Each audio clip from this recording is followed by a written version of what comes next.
Hello everyone. तो आज हमारे साथ हैं आलोक रंजन सर। उन्होंने अपनी सोलो बुक पब्लिश कराई है SDSH पब्लिकेशन के साथ।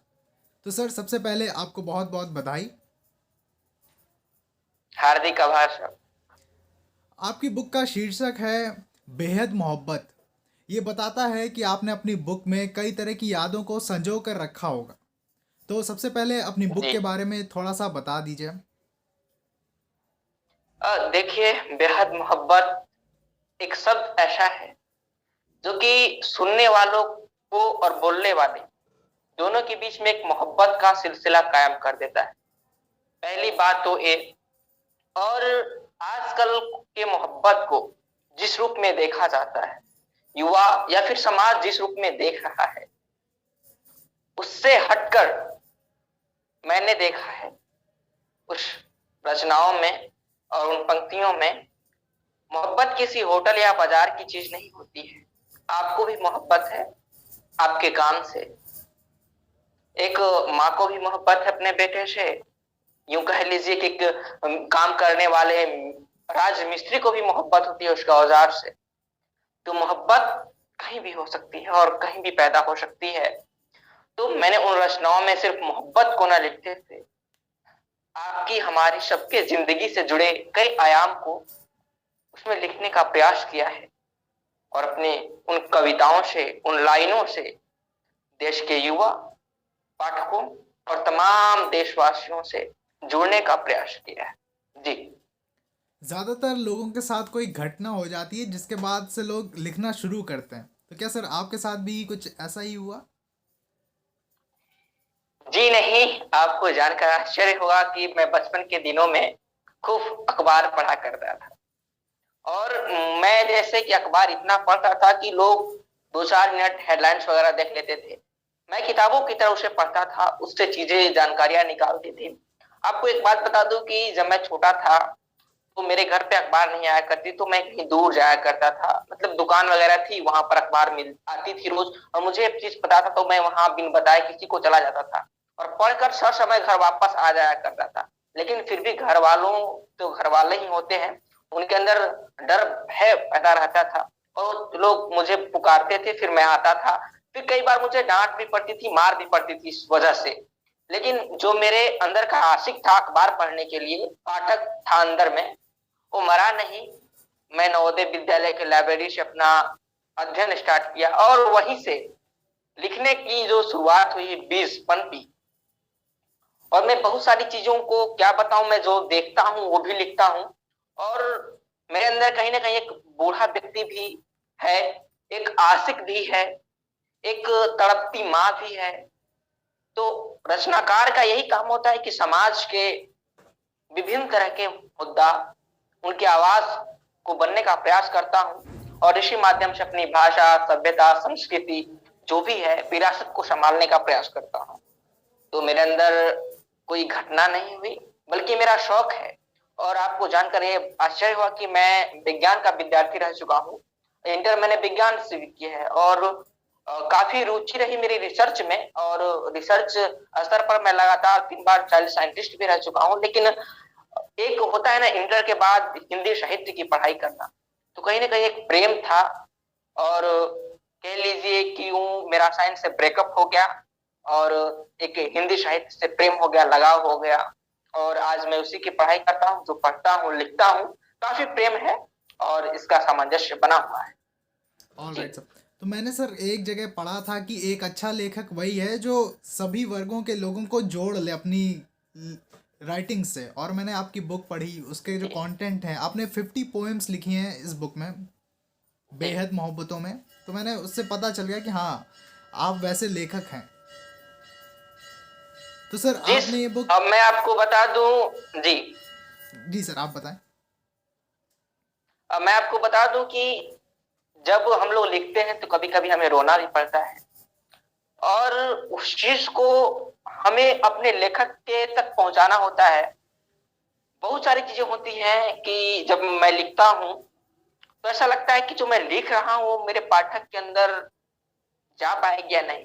जैसा मैं सोच रहा हूं वो वहां तक वो सोचेगा या नहीं। तो फिर अपने जो शैली होती है उसको बनाना पड़ता है। और कहीं ना कहीं जैसे कि एक बच्चा है, वो बहुत जिद कर रहा है कि मुझे स्कूल नहीं जाना है और उसकी माँ उसे समझा रही है, तो फिर बच्चे के अंदर क्या उसकी तमन्ना है, उस चीज को भी लेखक लिखता है बच्चा बनकर, और माँ को भी लिखता है बच्चा बनकर। तो हम चाहते हैं कि जो माँ कहना चाहती है, जो बेटा कहना चाहता है, सब लोग अपने आप में रूबरू करना चाहते हैं। अपनी बातों को हम लोग रस के माध्यम से, जैसे बात आप भी करते होंगे, हम भी बात करते हैं, लेकिन जो हमारा संवाद का जो बोलने का लहजा होता है, साहित्य के माध्यम से एक उसको पढ़कर आदमी आनंदित होता है। और साहित्य आजकल मनोरंजन का साधन नहीं है। आप बहुत सारे कवि और लेखकों को जानते होंगे कि उनके शेर या फिर कविताओं राजनीतिक पटल पर गई, और बहुत सारे ऐसे आपको मिल जाएंगे उदाहरण, जो कि एक आम जिंदगी से, एक मिट्टी से जुड़ा आदमी। बहुत बड़ा उदाहरण अटल बिहारी वाजपेयी साहब थे, जी सर। बहुत बड़े साहित्यकार। तो मिट्टी से जब जुड़कर आदमी जाता है तो अपनी मिट्टी के लिए लिखता है, अपने लोगों से जुड़ता है, तो बेहद खुशी होती है। और अगर आप यूं ही सिंपली लीजिए ना कि मैं आपके बारे में लिखता हूं और आप सोचते हैं कि यार तो मेरे दिल की बात इसमें लिखी, कितना अच्छा है ना कि वह लेखक, वह कवि मेरे बारे में सोचता है और मेरी और उसकी फीलिंग्स मिल रही है। तो यही है साहित्य। और जी सर, मैंने आपकी बुक देखी और आपने अपनी बुक को दो लोगों को समर्पित किया हुआ है, तो बता दें हमारे जी व्यूअर्स को कि वो दो लोग कौन हैं और उनको ही क्यों समर्पित किया आपने अपनी ये बुक। देखिए, हर परिवार में, हर लोग में कोई ना कोई विरासत के रूप में होता है, और वो दोनों लोग मेरे दादा दादी हैं।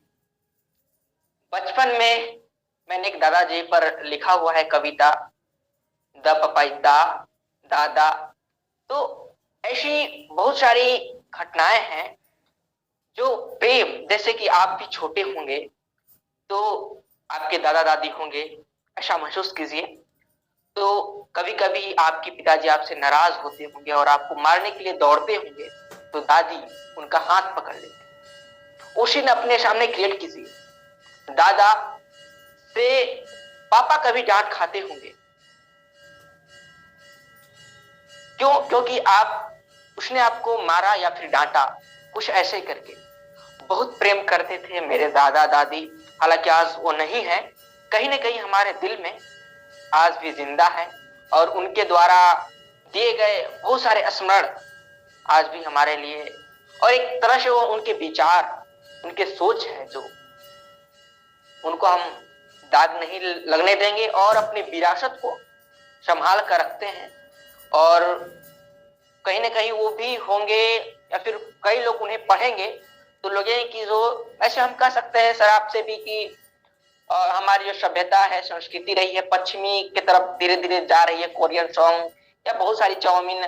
तो मैं इस सब का थोड़ा विरोध करता हूँ, और मैं चाहता हूं कि जो हमारी संस्कृति रही है, सभ्यता रही है, भाषा है, उसे प्रेम करें, और बहुत बड़ी है अगर उसका हम अध्ययन करें साहब, तो मुझे नहीं लगता कि सारी जिंदगी गुजर जाएगी सिंधु घाटी सभ्यता और बहुत सारी। तो मैं अपनी संस्कृति से जुड़ता हूँ, और मेरे दादा दादी, मेरे पिताजी भी यही कहते हैं कि जो चीज अपना है सारा जीवन उससे विचार। तो एक अपने स्तर पर उस चीज को करना चाहिए और अपनी मिट्टी से जुड़ा रहना चाहिए हमेशा। आपको कोई भी मंजिल मिल जाए, लेकिन जो अपनी मिट्टी होती है ना साहब, उसकी मिट्टी की खुशबू या फिर मिट्टी से जो हृदय का तालमेल बनता है, वो बहुत, क्या बताएं, उसका स्वाद और उसका जो मिठास, अगर आप कभी उसका अंदाजा लगाएं तो महसूस कीजिएगा। लेकिन मैं उन्हें समर्पित किया हूँ इसी उद्देश्य से कि उनका कहीं ना कहीं आशीर्वाद रहा, तभी मैं और आप जुड़ पाए, और निरंतर करीब 2000 से अधिक पत्र पत्रिकाओं के लिए लिखा, कुछ सम्मान भी मिले, हिंदी साहित्य अकादमी, बहुत सारे। तो कहीं ना कहीं उनका आशीर्वाद भी है। तो मैं, हालांकि पहला पन्ना था और ये दूसरी पुस्तक आई, तो मैं उन्हें समर्पित कर दिया, और बहुत मोहब्बत है कुल मिलाकर। उनसे। जी सर। हम्म, तो सर क्या जी आप अपने दादाजी और दादी जी के साथ का कोई खास किस्सा हमसे शेयर करना चाहेंगे? जरूर। मैं एक किस्सा आपको सुनाता हूँ। जब मैं शायद छोटे स्तर का था, तो मैं उस रचना को शायद आपके सामने पढ़ दूं, लेकिन अभी ख्याल नहीं आ रहा है। एक जैसा कि मेरे दादा थे, तो हालांकि बहुत समय पहले की बात है, वो जैसे कि हमने लिखा है शुरुआती लाइन उसका कि प्रेम, पानी, खाना या कुछ और नहीं, मुझे ठेहुनी चाहिए। ठेहुनी का अर्थात जो कि बूढ़े लोग डंडा लेकर चलते हैं, उसको मैंने लिखा है कि प्रेम, पानी, खाना या कुछ और। तो दूसरा लाइन लिखा है, नहीं मुझे ठेहुनी चाहिए। तो वो चीज से आप जानते समझ सकते हैं कि एक होता है ना कि किसी सेवा करने वाला, देखभाल करने वाला, उसी से आपका अंदाजा लग गया होगा कि मैं उनका क्या था। मैं मतलब कि जब बूढ़े लोग चल फिर नहीं सकते, उस समय उनका एक साथ बनकर, उनका प्रेम पाकर, आशीर्वाद पाकर, उनका सेवा करने का मजा कुछ और होता है। और जो बूढ़े लोग के मुखार बिंदु से जो शब्द निकलते हैं, अगर कभी सुनिएगा तो आपके हृदय के जो है ना सारे बटन खुल जाएंगे कि कितनी अच्छी अच्छी बातें दुआओं में देते हैं। जी सर।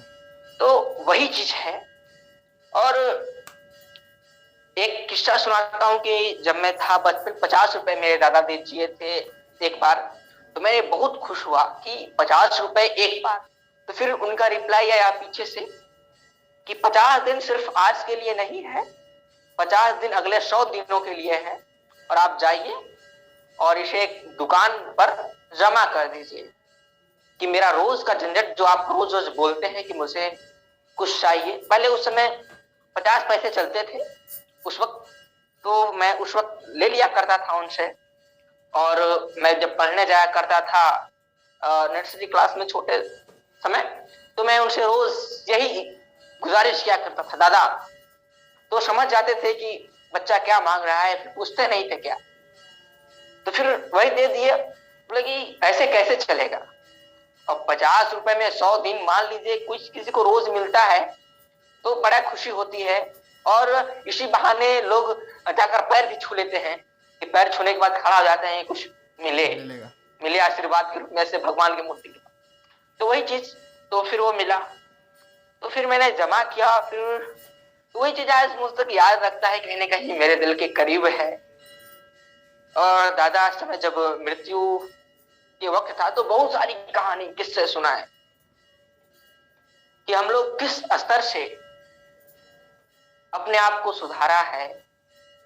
और मेरे पिताजी आज भी, जब मेरे पिताजी ने काफी संघर्ष किया है, मेरे पिताजी हालांकि एक शिक्षक हैं, और कहते हैं जब मेरे पिताजी जाते थे कोई सलाह लेने मेरे दादाजी से, तो दादाजी बस यही कहते थे। मेरे दादाजी पढ़े लिखे नहीं थे उतने, तो बस यही कहते थे भोजपुरी में कि जो जवन करे के बाद तोहही के करे के बाद, हम तो सिर्फ पैसवे न दे सकीला। अर्थात जो करना है आपको ही करना है, मेहनत पढ़ाई जो भी है आपको करना है, मैं क्या कर सकता हूँ, सिर्फ पैसा दे सकता हूँ।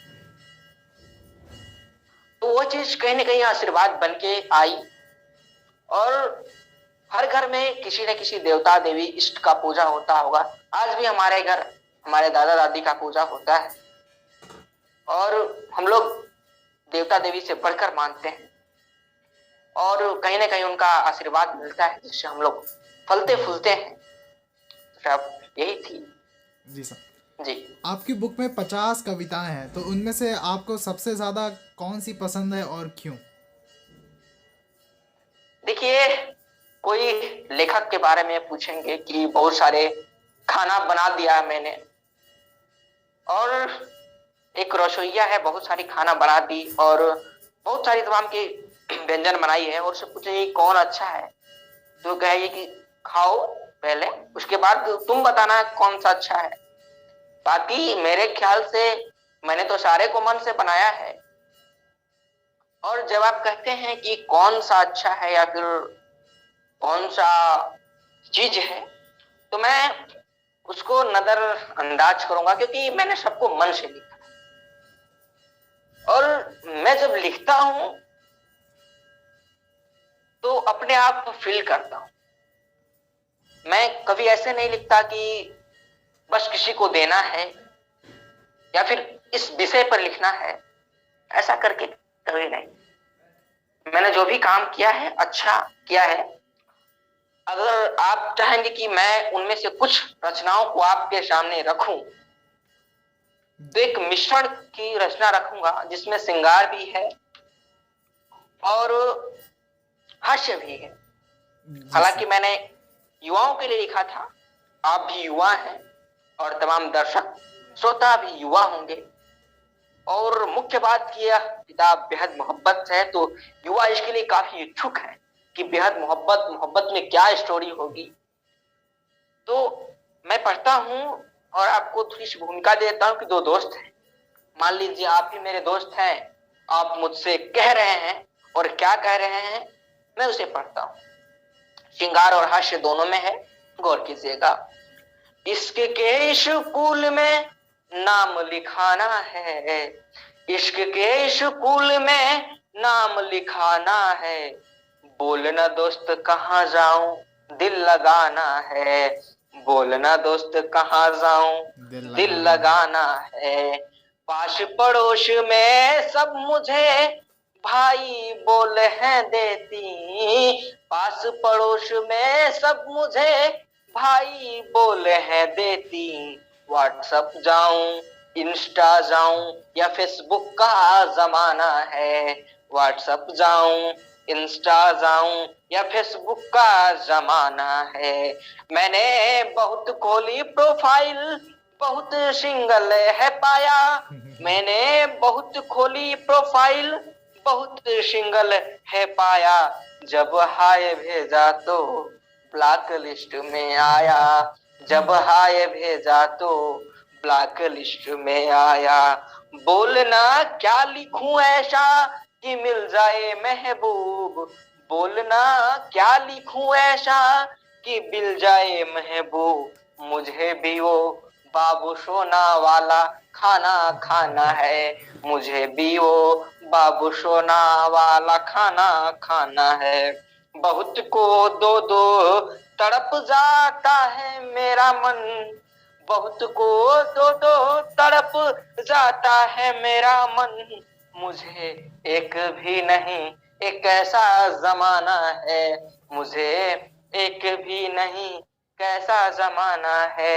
इश्क के स्कूल में नाम लिखाना है, इश्क के स्कूल में नाम लिखाना। बहुत बहुत बढ़िया सर। बहुत बहुत आभार आपका, और मोहब्बत बना रहे, बेहद मोहब्बत आप। जी सर। सर आजकल के ज़माने में बच्चे दादा दादी को तो दूर अपने माँ बाप तक को भूल जाते हैं, तो आपका क्या हम्म। संदेश होगा आजकल के नौजवानों के लिए? मैं नौजवानों के लिए यही संदेश देना चाहूंगा साहब कि हम लोग निकलते हैं अपने घर से, हालांकि 10वीं बाद 12वीं बाद लोग निकलते हैं पढ़ने के वास्ते कहीं दूर। लोगों के संगत में, दोस्तों के संगत में आजकल का संगत भी काफी जहर टाइप का हो गया है, और धीरे धीरे दोस्तों के लहजे में आकर गले या फिर किसी लड़की के चक्कर में, मैं तो साफ बोलता हूँ सर, किसी लड़की के चक्कर में, प्रेमी प्रेमिका के चक्कर में घर वालों से कहीं ना कहीं दूर चले जाते हैं। और मुख्य बात यह है कि जब कहीं ना कहीं वो सफल हो जाते हैं तो अपने परिवार से दूरियां बनाने लगते हैं, और अपने जो होती है सीमा, सफलता की सीमा, उसमें ही उलझे रहते हैं अपने जॉब को लेकर के, अपने काम के सिलसिले में, और घर वालों को, माँ बाप को अपना वक्त नहीं दे पाते। मैं साफ तौर पर उनसे कहता हूं कि एक समय सीमा होनी चाहिए, जैसे कि 5 साल, 6 साल, अरे बड़ा हुआ तो 7 साल, 8 साल के बाद तो घर वापस आ जाओ। वो माँ जो तुम्हारा इंतजार कर रही है, वो पिता जिसने तुम्हें घर से निकलते वक्त कहीं से कर्ज लेकर के कुछ रुपए दिए थे। माँ ने भी अपने आंचल से कुछ सिक्के निकाल कर दिए कि मेरा बेटा बाहर जा रहा है पढ़ने की, उस उम्मीद से। और वो उम्मीद करें भी तो करें किससे? हम उनके औलाद हैं। और जो हमारी हमसे उम्मीदें हैं आजकल के लोग तोड़ देते हैं, साफ मैं कहना चाहूंगा। और जो उम्मीदें हैं, खून का रिश्ता है अपना, उसको बरकरार रखना चाहिए। अरे जब आजकल के लड़के अपने किसी अनजान लड़की के लिए जान मान करके हाथ की नस काट देते, बहुत तरीके से है, फिर भी एक आदमी मरता है निस्वार्थ, कुछ उसका स्वार्थ नहीं है। माता पिता अगर कुछ दो तो भी सही है, न दो तो भी सही है, बस क्या है, एक प्रेम है और वो कभी कम नहीं होता है। तो मैं युवाओं से यही कहना चाहूंगा कि साफ तौर पे आप अपनों से जुड़िए, कभी याद कर लीजिए। और कभी कल बैठकर मम्मी को बोल देते हैं लोग कि I love you mama, mummy बोल देते हैं आई लव यू बेटा। पापा से आई लव यू पापा, कुछ पी लिया है क्या, या फिर कहीं से सुट्टा उट्टा मार लिया है, या फिर कुछ नशा वशा, या फिर बेहद मोहब्बत की तरफ ले चलता हूं आपको। अगर दो लड़के दोस्त हैं, अगर लड़का लड़का से बोलता है I love you Pawan, I love you Ankit, I love you कोई लड़के का नाम लेकर के, तो बोल देगा आई लव यू टू, या फिर कुछ कोई लड़की से बोलो अगर आपका दोस्त हो तो, कहती है नहीं ये चीज मुझे शोभा नहीं देता, मैं नहीं कर सकता। तो कहीं ना कहीं ये सामंजस्य बना हुआ है लड़का लड़की के बीच, लेकिन माँ और पिता के बीच नहीं।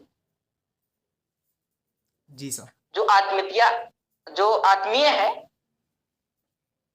वो मिल जाता है। तो आप भी कभी ट्राई करके देखें, मैंने तो किया है और मुझे मिला है। तो हर युवा चाहे तो जुड़ सकता है कभी बैठ करके, कभी। और वो ऐसे नहीं बोलते कि जाओ खुश रहो, दुआएं अंदर से होती हैं भाई। कभी कुछ मांग करके देखना, पड़ोस वाले दुआ देते हैं खुलेआम, जाओ खुश रहो, ये करो वो करो, पैसा मांगो या फिर कुछ और चीज करो, तुरंत आ जाएंगे। लेकिन घर वाले यथार्थ दिखता है, देवी देवता की तरह, देवी देवता के मूर्ति से मांगो कुछ, मुझे दे दीजिए वो दीजिए, नहीं मिलेगा। माँ से मांगो 5 रुपए 10 रुपए मिलेंगे, पिताजी से मांगो एक्स्ट्रा मिलते हैं भाई। तो वही जो है यथार्थ देवी देवता है, माता पिता है, और उनसे जुड़िए, बस यही संदेश है। जी सर। सर आपने अपनी बुक पब्लिश कराई है SGSH पब्लिकेशन के साथ, तो आपको कैसा लगा हमारे साथ काम करके? मैं इसे काम नहीं कहता, प्रेम कहता हूँ। आपका और हमारा, दिव्या मैम का सहयोग था, एक जो जाने माने डिजाइनर है उनका सहयोग था, अंत में आपसे मिला, जुड़कर बहुत खुशी हुई। और एक परिवार है। जी सर। और परिवार के बीच जो सामंजस्य है बना हुआ है, उसकी मिठास है।